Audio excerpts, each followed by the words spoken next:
Des débuts modestes dans un appel ravagé par la guerre, jusqu'à devenir l'une des stars les plus emblématiques de l'histoire du cinéma, la vie de Sophia Loren ressemble au scénario d'un film épique. Elle a captivé le monde par sa beauté et son talent, a affronté des défis personnels et professionnels, et a construit un héritage qui transcende les générations. Mais au-delà des tapis rouges et des Oscars remportés, se cache un chapitre plus discret et profondément personnel, celui où Loren, à 90 ans, a trouvé un sanctuaire dans une maison qui reflète à la fois la grandeur de sa vie et la sérénité qu'elle a recherchée pendant des décennies. Aujourd'hui, explorons le parcours remarquable qui l'a menée jusqu'à ce refuge et les détails extraordinaires de la résidence qu'elle chérit. Surmonter les épreuves et s'élever vers la célébrité. Née Sofia Costanza, Brigida Villani Ciccolone. Le 20 septembre 1934 à la Clinica Regina Margherita de Rome. Sophia Loren a vu ses premiers jours marqués par des difficultés qui ont forgé sa force et sa détermination. Sa mère, Romilda Villani, était une talentueuse professeure de piano et une actrice en herbe qui avait remporté un concours de sosie de Greta Garbo, mais qui avait sacrifié ses rêves pour élever ses filles. Le père de Sofia, Riccardo Ciccolone, était un homme de lignée noble, mais manquant d'honneur dans ses engagements personnels. Il refusa d'épouser Romilda, l'abandonna peu après la naissance de Sofia et n'offrit aucun soutien financier ou affectif à la famille. Loren dira plus tard qu'elle ne l'a rencontré que 3 fois dans sa vie. À 5 ans, à 17 ans, et enfin sur son lit de mort en 1976, lorsqu'elle lui pardonna, bien que les blessures de son absence ne se soient jamais vraiment refermées. Élevée à Pozzuoli, près de Naples, Sofia grandit dans un petit appartement exigu qu'elle partageait avec sa mère, sa sœur, cadette Maria, née en 1938, et sa grand-mère maternelle, Luisa. Le foyer était rempli d'amour et de résilience, mais manquait de confort matériel. Romilda, nourrissant en silence ses ambitions artistiques inassouvies, transmit à ses filles la discipline, la culture et la valeur de la force intérieure.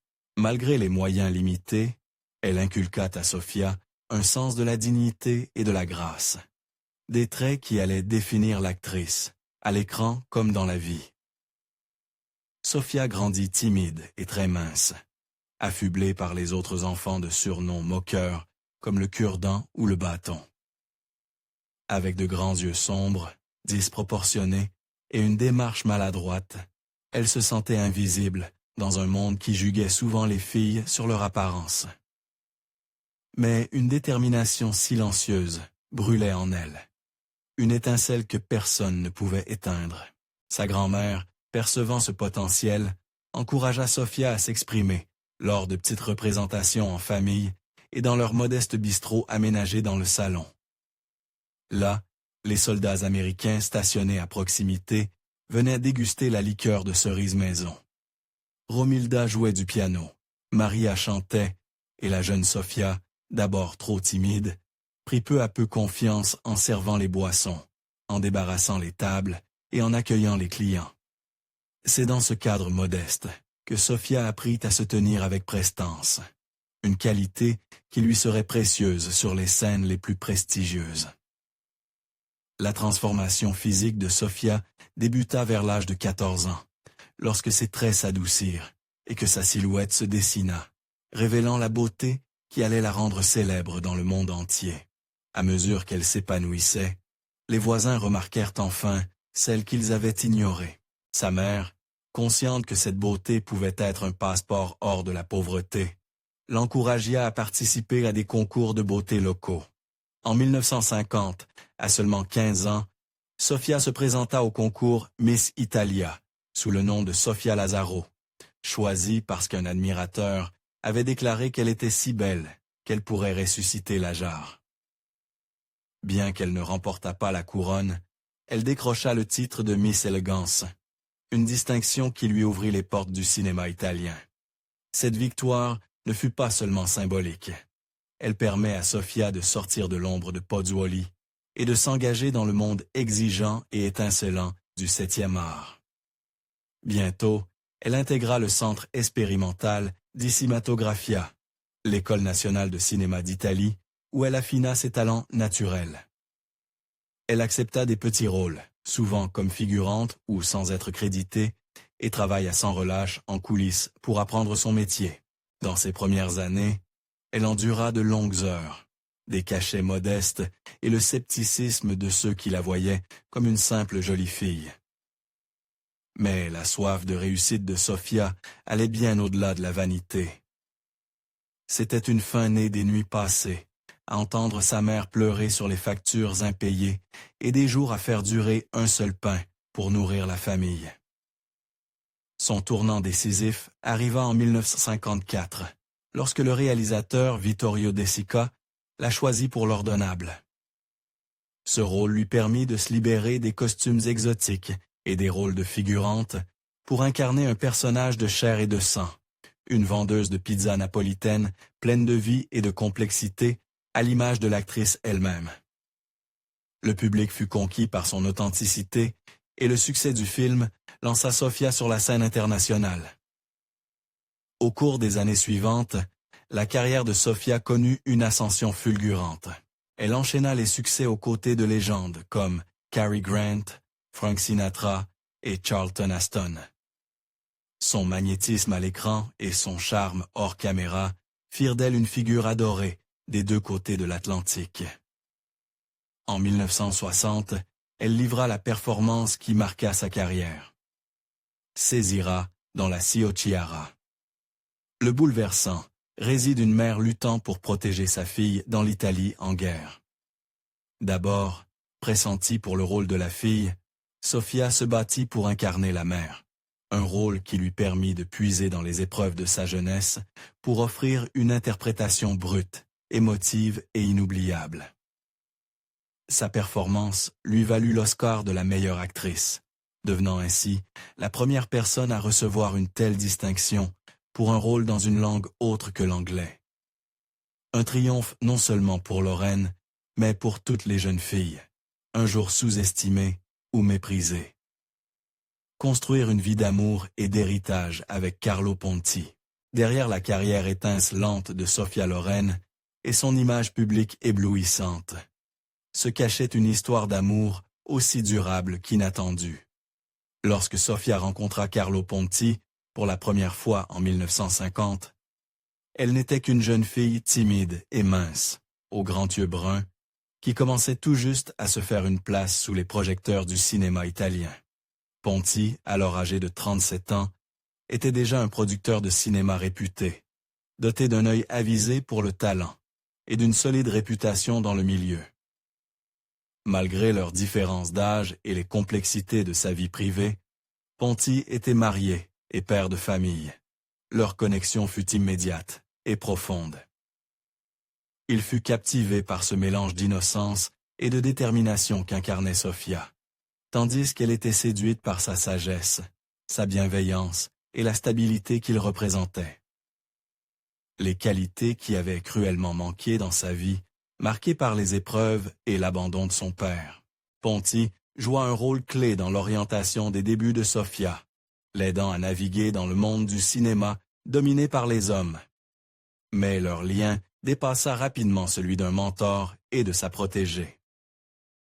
Au fil des années, à mesure que Sofia devenait l'une des actrices les plus convoitées au monde, leur relation personnelle se transforma en un amour défiant les normes sociales et les barrières légales. Dans une Italie d'après-guerre profondément catholique et conservatrice, le divorce était interdit, et Ponti demeurait légalement marié à sa première épouse, Giuliana Fiestri. Malgré l'intense surveillance et la condamnation morale qu'ils endurent, Sofia et Carlo restèrent unis par un engagement indéfectible. En 1957, déterminés à officialiser leur relation, ils se marièrent par procuration au Mexique, un acte audacieux, bien que juridiquement complexe, qui traduisait la profondeur de leur dévouement. Mais cette solution ne fut que temporaire. Les autorités italiennes accusèrent Ponti de bigamie plongeant le couple au cœur d'un scandale public. Pour protéger Ponti des poursuites judiciaires et apaiser les pressions légales croissantes, ils acceptèrent d'annuler leur mariage en 1962. Si leur union fut annulée sur le papier, leur fidélité resta intacte, aucun texte de loi ne pouvant dissoudre leur attachement. Refusant de laisser la bureaucratie dicter leur bonheur, Sofia et Carlo cherchèrent une autre voie. En 1965, ils obtiennent la nationalité française, une décision stratégique qui leur permet de dénouer l'enchevêtrement juridique, les empêchant de vivre pleinement leur amour. Avec l'accord du Premier ministre français Georges Pompidou, Ponti put enfin divorcer de Giuliana. Le 9 avril 1966, Sofia et Carlo se marièrent lors d'une discrète cérémonie civile à Sèvres en France, libres désormais de partager leur vie au grand jour. Ce jour marqua non seulement la fin de leur combat pour la légitimité, mais aussi le début d'un mariage qui durerait plus de 40 ans. Leur vie commune fut jalonnée de triomphes, de joie et d'une profonde complicité. En 1968, Sofia donna naissance à leur premier fils, Carlo Jr., suivi par Edoardo en 1973. Pour Sofia, devenir mère fut l'accomplissement d'un rêve longtemps chéri. Après avoir surmonté des fausses couches et subi des traitements médicaux pour préserver ses grossesses fragiles, elle s'investit corps et âme dans l'éducation de ses enfants avec la même ardeur qui avait marqué sa carrière. Malgré sa célébrité, elle protégea farouchement leur intimité, refusant de les exposer au feu des projecteurs qui la suivaient partout. Choisir Genève à la recherche de paix et d'intimité. Au milieu des années 1980, après des décennies passées dans le tourbillon de la célébrité mondiale, Sofia Loren ressentit le poids de sa carrière extraordinaire et des exigences qu'elle avait imposées à sa vie personnelle. Elle avait passé des années à voyager entre Rome, Los Angeles, Paris et d'innombrables plateaux de tournage à travers le monde, toujours sous les projecteurs, toujours scrutée. Bien qu'elle aimât son métier, Sofia aspirait à un endroit où elle pourrait vivre non comme une icône, mais comme une femme, une mère, une épouse, et plus tard, une grand-mère. Cet endroit, elle le découvrit à Genève, en Suisse. La ville lui offrit non seulement une beauté à couper le souffle, mais aussi un sentiment de discrétion, de sécurité et de sérénité qu'elle n'avait jamais connu. Sofia et son époux bien-aimé, Carlo Ponti, achetaient leur élégant appartement genevois au cœur de la vieille ville historique, un quartier réputé pour son charme intemporel et sa dignité tranquille. Situé dans un immeuble cossu du 19e siècle, la résidence leur offrait intimité, sécurité et une atmosphère raffinée, bien loin du chaos de la vie de célébrité. Sofia écrivit dans ses mémoires, en 2014, que Genève était l'endroit où elle s'était enfin sentie véritablement en sécurité. C'était une ville où elle pouvait se rendre au marché, flâner dans les librairies ou s'asseoir à un café sans être assaillie par des admirateurs ou suivie par des caméras. Pour une femme qui avait tant vécu sous les feux de la rampe, cette normalité n'avait pas de prix. L'appartement lui-même est le reflet de l'âme de Sofia. Élégant mais accueillant, grandiose mais jamais ostentatoire.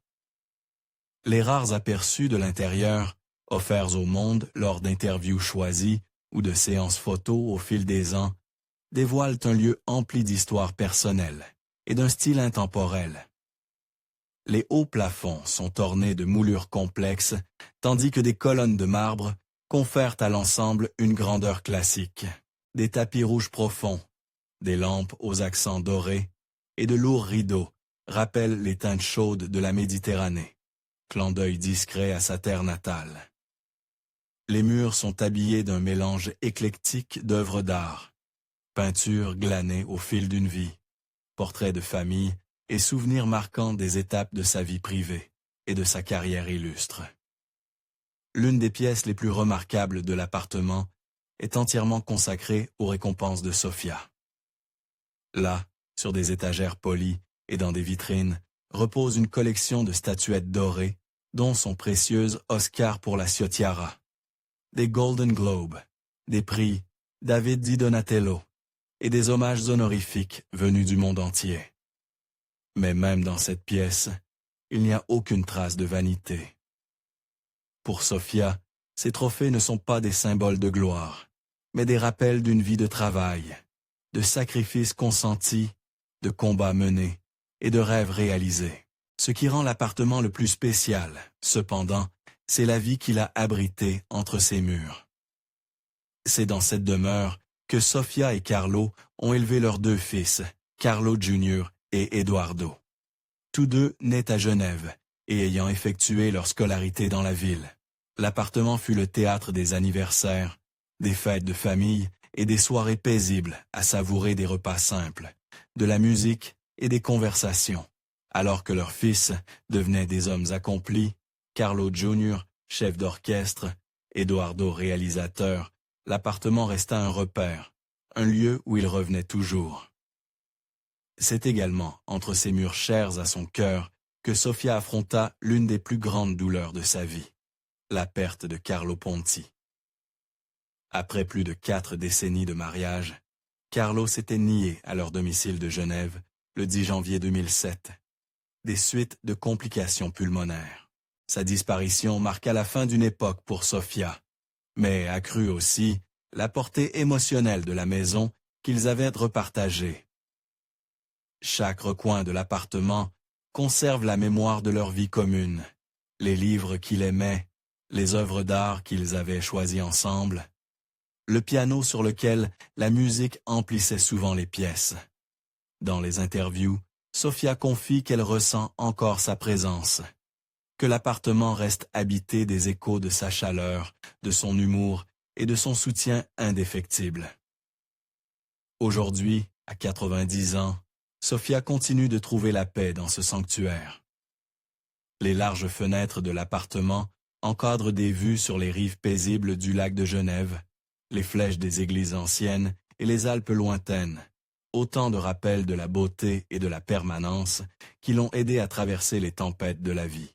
Sofia passe ses journées à s'occuper de son petit jardin, où elle cultive des herbes et des fleurs parfumées, à préparer des plats du traditionnel dans sa cuisine bien-aimée, et à profiter de longues conversations téléphoniques ou en visioconférence avec ses petits-enfants en Californie.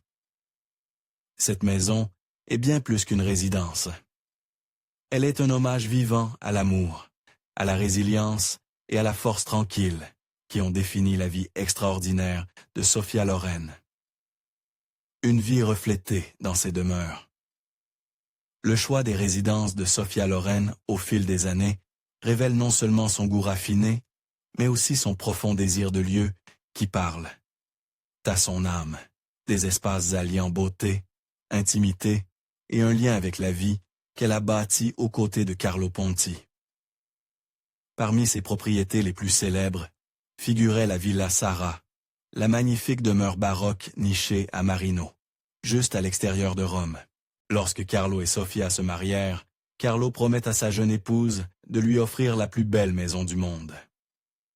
La Villa Sara, un domaine du XVIe siècle avec toute la splendeur d'une résidence royale, fut l'accomplissement de cette promesse. Achetée en 1960, la villa devint le joyau de leur vie commune en Italie. La Villa Sara s'étendait sur un domaine impressionnant de 20 hectares, près de 50 acres de terre verdoyante.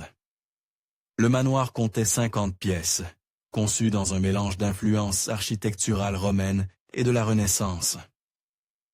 L'intérieur était tout simplement spectaculaire.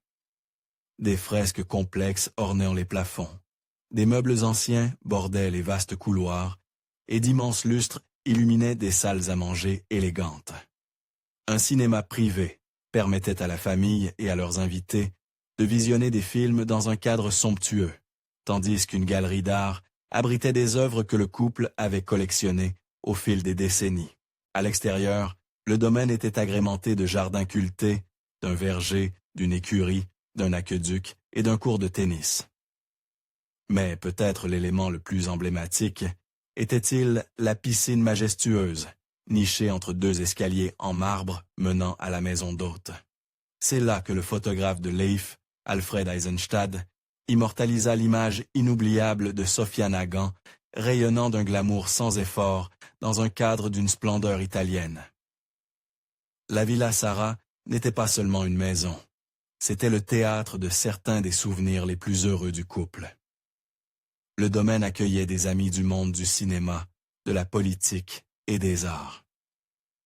Les invités se réunissaient pour des dîners somptueux dans la grande salle à manger, se promenaient dans les jardins soignés ou assistaient à des projections privées de films organisées par Carlo.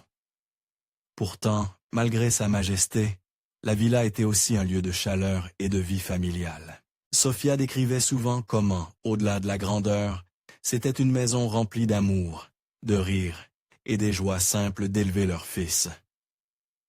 Après le décès de Carlo en 2007, Sofia prit la difficile décision de se séparer de la Villa Sara. L'entretien d'un domaine si vaste n'était plus pratique, et sans Carlo, la villa paraissait trop grande, trop chargée des échos du passé. Le domaine fut finalement mis en vente, avec une estimation autour de 19 millions d'euros à l'époque. Bien que, comme toute propriété d'une telle rareté et d'une telle importance historique, sa véritable valeur résidait davantage dans les souvenirs que dans la monnaie. En vendant la Villa Sara, Sofia tourna une page de sa vie, mais les souvenirs de la villa restent indélébilement liés à son héritage. De l'autre côté de l'Atlantique, la Concordia, leur refuge californien, offrait un havre d'un genre très différent. Acheté en 1981 à l'actrice américaine Ewarden, le domaine était situé à Thousand Oaks, dans la Eden Valley du comté de Ventura. La propriété couvrait 38,5 acres et était affectueusement décrite par le fils de Sofia, Carlo Jr., comme un petit village. Le domaine comprenait une maison principale de 4 chambres avec 3 vastes salons, un pavillon de serre et une cour fermée dotée d'une cheminée. Une grande ancienne avait été habilement transformée en logement pour le personnel, garantissant le confort de ceux qui veillaient sur le domaine. La Concordia dégageait un charme plus décontracté, comparé à l'élégance formelle de la Villa Sara. Son agencement mettait l'accent sur la vie intérieure-extérieure, avec de larges fenêtres encadrant des vues sur les collines ondoyantes et des jardins remplis de fleurs indigènes. La maison d'hôte au bord de la piscine permettait au couple d'accueillir des visiteurs en toute intimité, tandis que l'étendue du domaine offrait un espace idéal pour des promenades paisibles, des pique-niques en famille et des moments de réflexion. Bien que la propriété comprit des écuries, Sofia et Carlo n'y gardèrent jamais de chevaux, préférant profiter de la tranquillité des lieux. Pendant plus de 25 ans, la Concordia fut le sanctuaire d'été de la famille, un endroit où ils pouvaient échapper aux pressions de la vie publique et renouer avec la nature. Mais après la disparition de Carlo, Sofia choisit une fois de plus de simplifier. En 2006, le domaine fut mis en vente pour 8,9 millions de dollars, mais se vendit finalement pour 6,9 millions après une révision du prix. La vente de la Concordia marqua la fin d'une époque, mais comme la Villa Sara, la propriété reste ancrée dans l'histoire remarquable de Sofia, vieillir avec grâce et trouver la force chez soi. À 90 ans, Sofia Loren incarne toujours la grâce, la résilience et la force. La maison dans laquelle elle vit aujourd'hui n'est pas seulement un appartement luxueux dans l'une des villes les plus raffinées d'Europe.